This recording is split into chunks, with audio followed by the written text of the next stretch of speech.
السلام علیکم ورحمۃ اللہ وبرکاتہ ایوری ون۔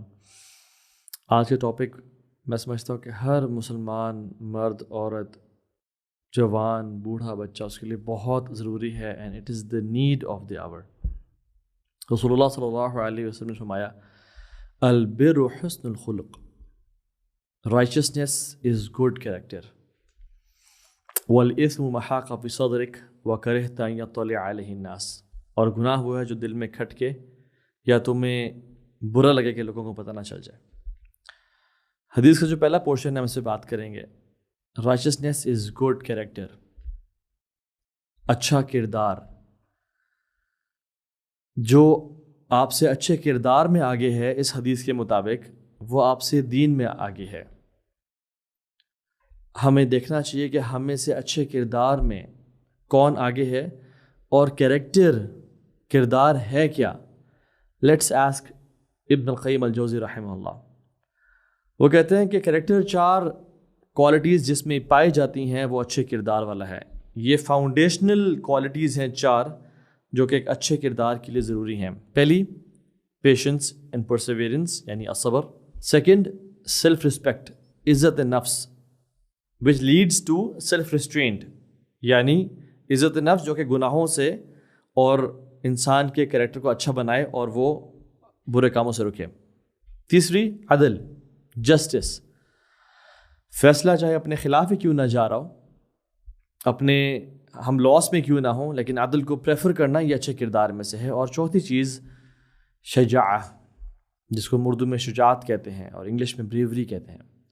اور آج ہم جو اس 4th کریکٹر ہے اس پہ بات کریں گے کہ اچھے کردار کے لیے جو 4 فاؤنڈیشنل کوالٹیز ہیں ان میں سے جو ایک شجاعت اور دلیری اور بہادری ہے، وہ ہے کیا چیز اسلام میں۔ اور سبحان اللہ، سب سے پہلے تو یہ اپنے بارے میں فیصلہ کرنا کہ اپنے بارے میں سچ بولنا کہ میں ایک دلیر اور بہادر اور شجاعت والا انسان ہوں یا نہیں ہوں۔ Even this requires bravery. لوگ اکثر تو ڈینائل میں ہوتے ہیں، لوگ اکثر بزدل ہوتے ہیں، بٹ اپنے بارے میں گمان نہیں ہوتا ہے کہ سنس میری پھپھو، میری خالہ، میرے سبلنگ سمجھتے ہیں کہ میں بہادر ہوں، میں بہادر ہوں گا، یا سوسائٹی مجھے ایکسیپٹ کرتی ہے تو پرابلم بریو اپنے بارے میں۔ So people trust people's opinion about them and settle for it. Never trust people's opinion. ایک پبلک امپریشن آپ کے بارے میں اور ایک آپ کا انٹرنل سیلف ہے جو کہ اصل ہے۔ So image is quite different from the reality. تو بریوری ڈیمانڈس کہ میں اور آپ اپنے بارے میں سچ بولیں کہ ہمارے ایمان کا درجہ حرارت، ہمارے کریج اور بریوری کا درجہ حرارت حاصل کیا ہے، اور اس کا فیصلہ میں اور آپ اس لیکچر کے بالکل اینڈ میں کر پائیں گے۔ اگر میں آپ سے کوئز کروں اور پوچھوں کہ صحابہ میں سے سب سے بریوسٹ اور دلیر صحابہ کون تھے، تو کچھ نام سامنے آئیں گے جن میں سے عمر بن خطاب کا ایک پرومیننٹ نام ہوگا، علی بن ابی طالب کا ایک پرومیننٹ نام ہوگا، خالد بن ولید کا ایک بہت بڑا نام ہوگا۔ لیکن یہی ابن القیم الجوزی جو کہ بریوری کو ڈیفائن کر رہے ہیں، وہ کہتے ہیں کہ the icon of bravery, the symbol and the benchmark of bravery is Abu Bakr Siddiq رضی اللہ عنہ۔ سب صحابہ کی اپنی جگہ ہے اور سب دل کے بہت قریب ہیں، لیکن ابو بکر صدیق جب بریوری کی بات آتی ہے، ہی از آن اے ڈفرنٹ لیول۔ اللہ اکبر۔ وہ کہتے ہیں بریوری اصل ہے کیا؟ It is mental strength, it is emotional intelligence, the ability to handle yourself and your emotions when people lose their cool. You rise to the moment when everyone falls apart. اپنے آپ کو curtail کرنا، اپنے آپ کو جاننا ہے، this is self control and bravery. uncertain situations جب سامنے آ جائیں تو composed رہنا اور ڈیل کرنا، سچویشنز کو ہینڈل کرنا۔ رسول اللہ صلی اللہ علیہ وسلم کی جب اس دنیا سے روانگی ہوئی تو عمر رضی اللہ عنہ ڈینائل میں چلے گئے۔ عثمان بن عفان سے بولا نہیں جا رہا تھا، خاموشی چھا گئی ان کے اوپر۔ علی بن ابی طالب، ان کے ٹانگوں نے ان کا ساتھ چھوڑ دیا اور وہ بیٹھ گئے نیچے۔ اور سب سے قریب اللہ کے نبی کے سب سے جو بیسٹ فرینڈ تھا، جو خلیل تھا، وہ کون تھا؟ ابو Bakr Siddiq. But Abu Bakr Siddiq رضی اللہ عنہ یہاں پر انہوں نے بہت امپورٹنٹ رول پلے کیا اور امت کو سنبھالا اور گیدر کیا apart from all that emotions. ایسا نہیں تھا کہ ابو بکر محبت میں کم تھے، سب سے بڑھ کے اللہ کے نبی سے محبت کرتے تھے. اور صحابہ سبحان اللہ سارے ہی بہت اعلیٰ، ہم تو ان کی خاک کے برابر بھی نہیں ہیں. لیکن ابو بکر صدیق نے کیا کیا، اس سچویشن کو دیکھتے ہوئے امت کو وہاں پہ کھڑا کیا جب امت ٹوٹنے کا شکار تھی، جب امت بکھرنے کا شکار تھی، ابو بکر کھڑے ہوئے. اسی طرح سے اللہ کے نبی گئے تو آفات اور آزمائشیں، ان میں سے ایک فتنہ منکرین زکوٰۃ. صحابہ سب مل کے آ گئے ابو بکر صدیق کہ جو آپ فیصلہ کر رہے ہیں.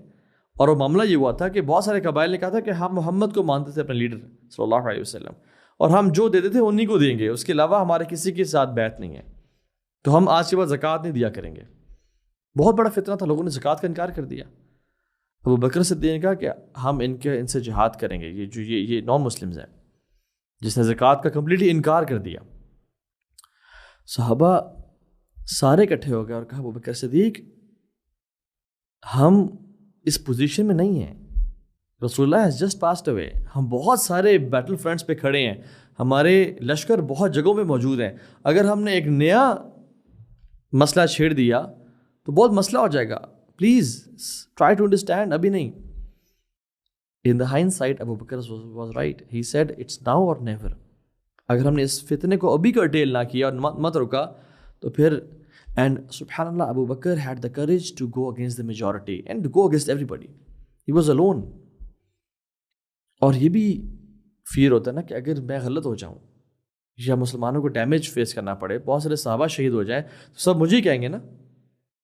لیکن ابو Bakr Siddiq had this firm faith in اللہ سبحانہ تعالیٰ کہ جو اللہ کے نبی کے ٹائم میں جو دین چل رہا تھا اور جو زکوٰۃ دیتے تھے، تو ان میں سے کوئی شخص ایک رسی کے برابر بھی وہ نہیں دے گا تو میں اسے قتال کروں گا.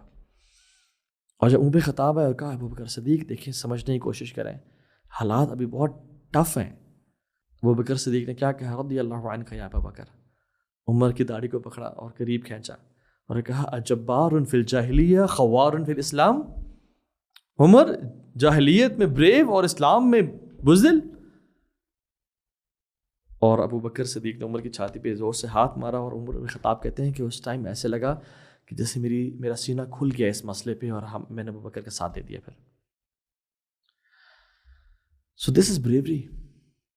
ایون جب وی تھنک اباؤٹ چیریٹی، اسلام کے لیے سب کچھ دینا، سب سے پہلے کس کا نام آتا ٹاپ پہ؟ Abu Bakr Siddique. Because charity is equal to bravery. یاد رکھیں، دلیری چاہیے سارا مال دینے کے لیے، دلیری چاہیے 50% دینے کے لیے. یہ دلیری اور بہادری کے بغیر انسان انفاق نہیں کر سکتا. یاد لکھ لیں بات کو. یا ایمان کی کمی ہے یا بزدل ہے انسان. جو شخص ایمان والا ہو اور وہ پھر بھی چیریٹی نہ کرے وہ بزدل انسان ہے. اور عمر بن خطاب رضی اللہ عنہ، کیا بات عمر بن خطاب کی کہ انہوں نے کہا کہ ٹوڈے آئی بیٹ ابو بکر. کوئی لا سکتا ہے اپنے گھر کا آدھا سامان؟ میرے پاس 2 فون ہیں میں 1 فون دے دوں، میرے پاس 2 بیڈز ہیں میں 1 بیڈ دے دوں، میرے پاس 2 گاڑی ہیں میں 1 گاڑی دے دوں، 2 کوئی بھی میٹیریل پوزیشنز ہیں، ایون 2 رنگز ہیں 1 رنگ بنا دے دیں. اتنا اس حد تک 50% آف دا ہول ویلتھ. تو اللہ کے نبی نے پوچھا عمر کیا لے کے آیا ہو؟ صلی اللہ علیہ وسلم آدھا سامان لے کے آ گیا ہوں. تو جب پوچھا ابو بکر تم کیا لے کے آؤ؟ کہ ترکت لهم اللہ و رسولہ، میں اللہ اور اس کا نبی چھوڑ کے آیا اور سب کچھ لے کے آ گیا ہوں. تو حدیث میں آتا نا کہ الصدقۃ برہان، charity is a clear sign of ایمان اینڈ شجاع. اور میں اکثر سوچتا ہوں کہ کاش ہم بھی تو اللہ کے سامنے کچھ دلیری دکھائیں. کبھی ہم بھی تو ایسی لائف گزار کے تو دیکھیں گے جس میں ہم جو یہ دنیا کے رولز ہیں اور یہ ایکویشنز ہیں جو لوگوں نے بنائی ہوئی ہیں کہ سیونگ کرنے سے اور انویسٹمنٹ کرنے سے پیسہ آتا ہے، اس کو توڑ کے تو دیکھیں، اللہ کے راستے میں دیکھ کے تو دیکھیں. لوگ کہتے ہیں کہ اس طرح ڈریس اپ کرنے سے اور اس طرح چلنے اور پھیرنے سے اور اس طرح بات کرنے سے تمہاری عزت کی جائے گی. ہم اس کو توڑ کے دیکھیں. اور اللہ کے لیے من تواضع للہ رفعہ، جو اللہ کے لیے ہمبل ہوگا اللہ اس کو بلند کرے گا. اور اللہ کی ذات سے ایسی امیدیں ہیں کہ ہم انسان امیجن نہیں کر سکیں. یعنی کیا کمال کی زندگی ہوگی وہ. ان احادیث کو پریکٹیکلی اپنی لائف میں امپلیمنٹ تو کر کے دیکھیں جو ہم سنتے آئے پڑھتے آئے. اور میں نہیں کہہ رہا کہ نعوذ باللہ اللہ تعالیٰ کی ذات کو آزمانے کے لیے، لیکن اپنی ایک نئے طریقے سے زندگی جینے کے لیے. اور اللہ سے اجر کی امید کرتے ہوئے اللہ پہ ٹرسٹ کر کے وہ دیکھیں جو جینے کا مزہ آئے گا وہی مزہ ہے جو صحابہ نے لیا تھا، اور ہم لوگ بزدلی کے ساتھ اپنی زندگی گزار رہے ہیں.